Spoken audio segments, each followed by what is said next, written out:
Hey guys, welcome back.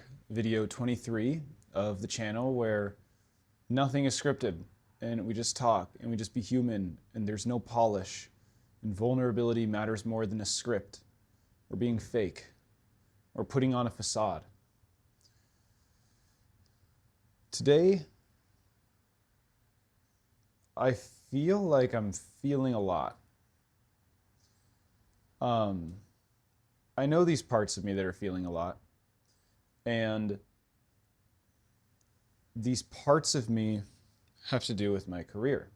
As you guys know, career is it's a big pillar in my life.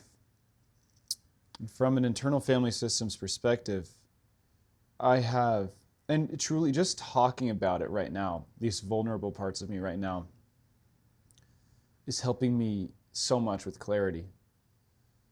In 2025, I discovered, I became aware of a part of me that endlessly thinks and endlessly tries to think of new business ideas and endlessly tries to think of ways for me to pivot my career in order to protect me.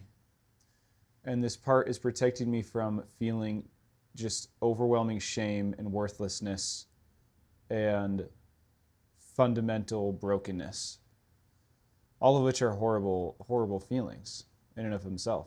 And when I say horrible, I should say painful. I mean, it's part of the human spectrum of emotions.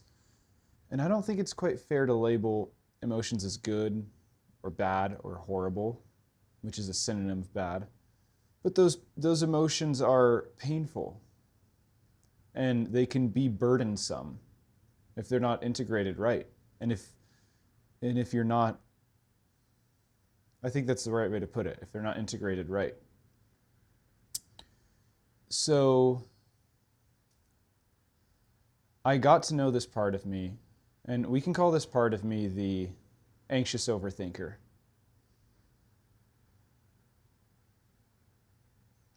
Maybe a different name will come to mind, but I think that's a good one. The overthinker. The exhausted, anxious, overwhelmed overthinker just spinning his wheels. That's a good way to put it. And oh my God, right now it feels like I'm doing the 6 Fs.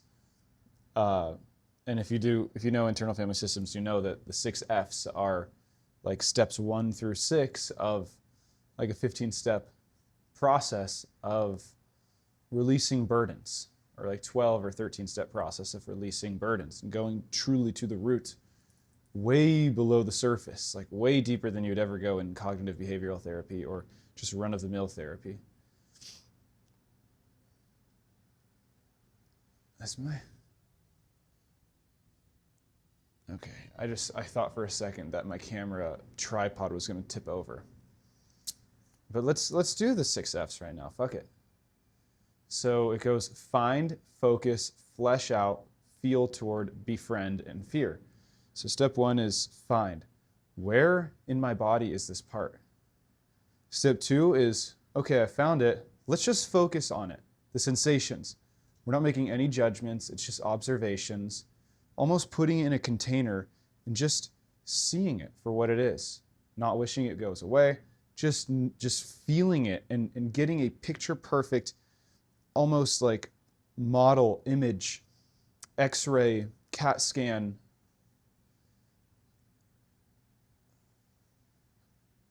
understanding of what this part looks like, what it feels like.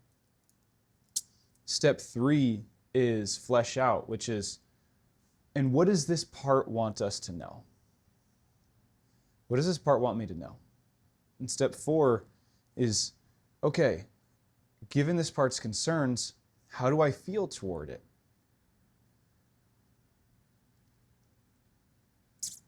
And if you feel something other than curiosity or compassion, that means that there's another part of you that's up. And if that other part of you is up, and that's blended with how you're seeing the world, you're never going to be able to channel the loving kindness and compassion and the witnessing presence that the original part of you needed. And then step 5 is befriend it. truly let this part know that you're on its side, that you're on its team, that you don't need it to go away, and that you love it, that it's your friend, that you're there with it. And once it feels your genuine, positive intent toward it, then it will move you, it will move with you to step 6, which is fear. And fear is, what does it fear most that will happen? And so right now you can just imagine a line. And what we did was everything was above that line. Everything was above this line. This whole realm, the top half of this screen is protector work. This is what goes to the outside of the world. The outside of the world is seeing this upper limit. Everything to the outside. Under this line is where the exiles are. And those are all of them are childlike, exiles and protectors. But the exiles are the very sad ones. Those are truly the most vulnerable ones. Insecurity happens up here because insecurity really is just you having a poor relationship with your protective parts to the extent where your protective parts don't let you lead and they have compensatory behaviors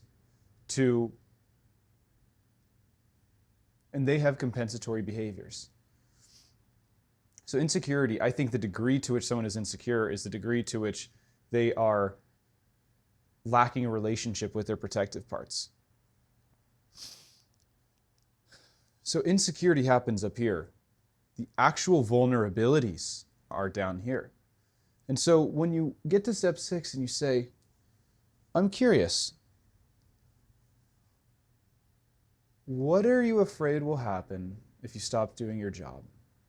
So to my anxious, overthinking, exhausted, overworked, wheel spinning protector, in step 6 I'll ask, what are you afraid will happen if you don't do your anxious overthinking, spinning your wheels, thinking about businesses? And this part will tell you. And whatever it tells you on this, at the very base of this level, it is exactly a mirror for what it's protecting against down here, what the exile is feeling. So I was going to make tonight's video short, but I hit record and it just felt natural. Why don't we just do some of the 6 Fs and I can think out loud? Fuck it.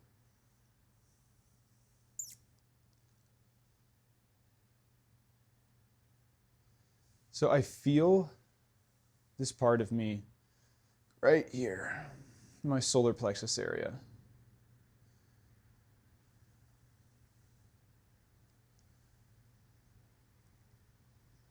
I feel it in my solar plexus, and it feels very antsy. It feels like it can't sleep, it feels restless. I guess I already jumped to step 2. So step 1 is I feel it in my solar plexus. Step 2, it feels hot, it feels antsy, it feels tumultuous, it feels like lava bubbling and splattering magma everywhere. It feels truly restless and hot.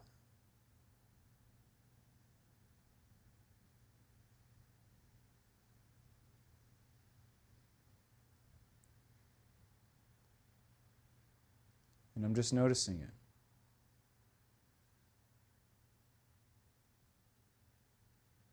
So moving on to flesh out.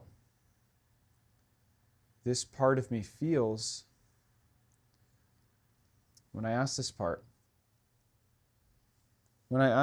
of me, what is your job? How are you trying to protect me? It says, I'm trying to help us get on the right track with our career. I'm trying to help us by getting us on the path to which will lead us to success.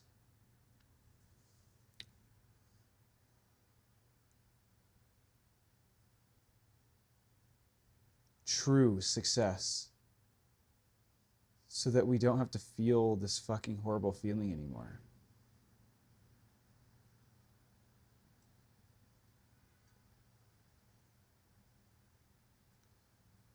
So it's helping me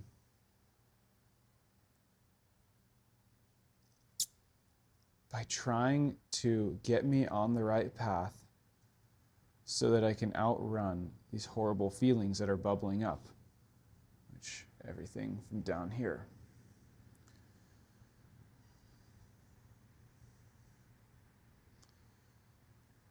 And moving on to feel toward, this is where I want to go to the part and say thank you. Truly thank you for doing this job. I know I haven't been there for you in some time. I know how stressed you are.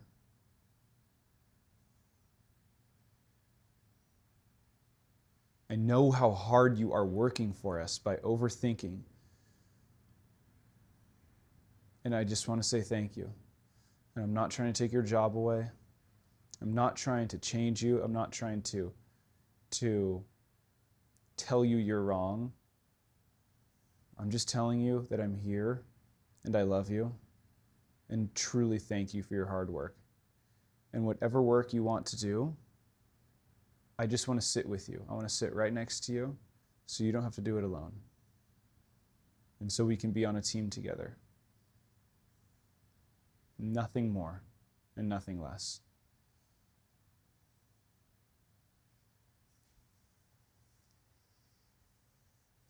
So just through speaking with that part of me, he is feeling immediately significantly disarmed. Not disarmed, that's a poor word. He's feeling a little bit of ease. He's feeling witnessed and understood better. And I guess that was also a little bit of step 5.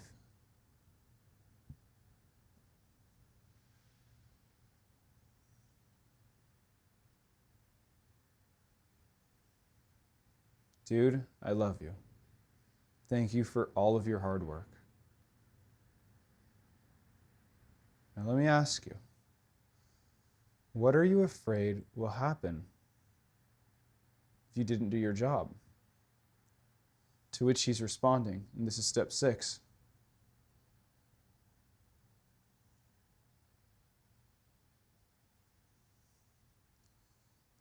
I'm afraid if I don't do my job,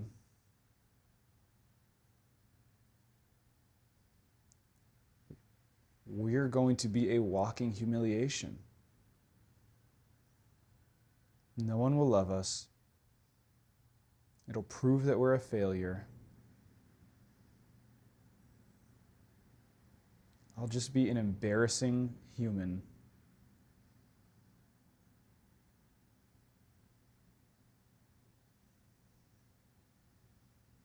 And we'll feel so much shame.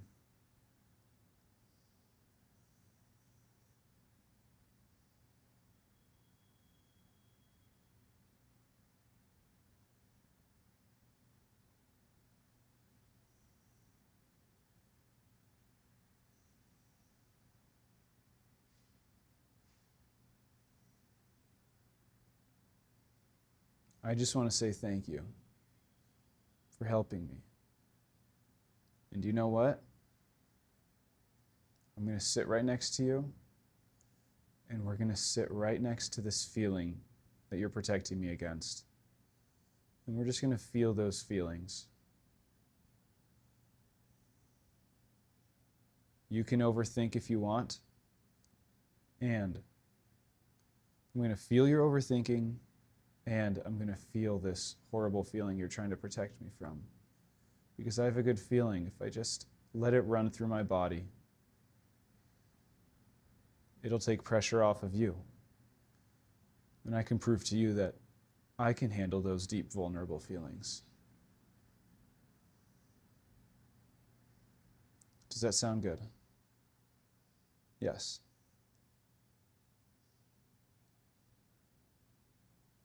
That wasn't even the unburdening.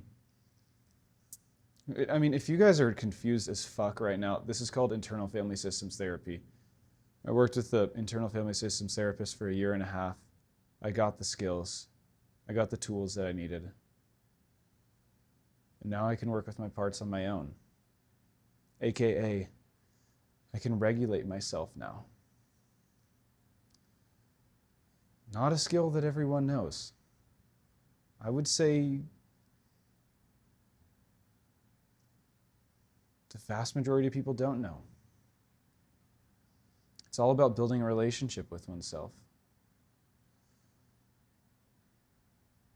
You know, in classical internal family systems, you read the books and, you know, after step 6, you go to that vulnerable part. The one holding the hard emotions that the protector is protecting you, is trying to protect you from feeling. And in classical IFS, I feel like what is conveyed is you go to that part and you take its bad feelings, you take its hard feelings, and you just get rid of them so you never feel them again. I think it's different. I think that part will always have the capacity to feel those feelings. That vulnerable part. What I think is the true internal family systems model is you gain trust with your protective part so that you can be present with your vulnerable part. So you can be present really with both of them, but especially that vulnerable part. And you can let its beliefs and its fears and its feelings just take over your body while you hold that same compassionate, curious, loving presence that you held for the protective part, but for the vulnerable part. And you just let it feel. And you be with it in a way that it probably never has had someone there with it in the first place. Because God knows those feelings that it's been carrying and those beliefs that were locked into this part at such a young age, that wouldn't really have happened if someone was there. And I'm not saying this to rip on parents. I mean, even the most well-intentioned parents, and I feel like my parents were very well-intentioned, even the most well-intentioned parents, they don't live inside your mind. They don't live inside your psyche. It's like how you don't live inside your girlfriend's psyche, or you don't live inside your boyfriend's psyche. You don't. You're not always going to be perfectly attuned. That's just part of being human. So this part has these hard feelings and these negative self-beliefs that are painful. And just being with that part, so it's not alone in those feelings, I believe, is often enough to just let those feelings pass. To let those feelings go. They'll come back, but they'll go. They're not just locked up here all the time. So when they go, they'll come back in X amount of time. And when they go again, they'll come back in 2x. When they go, they'll come back in 2.5x. And the time grows. And also the waves get shorter. The amplitude is less. Those blends, those complete loss of perspectives shrink. Just like today, I started feeling in the afternoon this part of me. Now it's the evening, and I can already feel all of them leaving, just because I held the space for both of the parts. So the goal, when I went to internal family systems therapy, I always thought the goal was, a protector dragged me into internal family systems therapy to get rid of those feelings. So the majority of my experience in IFS therapy was imbued with this protector's agenda, wanting to not feel those feelings. But what if there's just, if you're looking at the world this way, what if instead you look at the world this way? Instead of wanting to get rid of them, what if you just embraced them and held them and gave them compassionate witnessing, would that change? Because if you try to get rid of them, how's that working out? I don't know about you, but when I was trying to get rid of my hard feelings, it wasn't really fucking working out for me. Not at all. It made things worse. So if that's not working, I tried something else. It got to a point where I just said, I can't do this anymore. I give up. I can't make these feelings go away. I'm powerless. Nothing I'm doing is working. And only then did that protector surrender.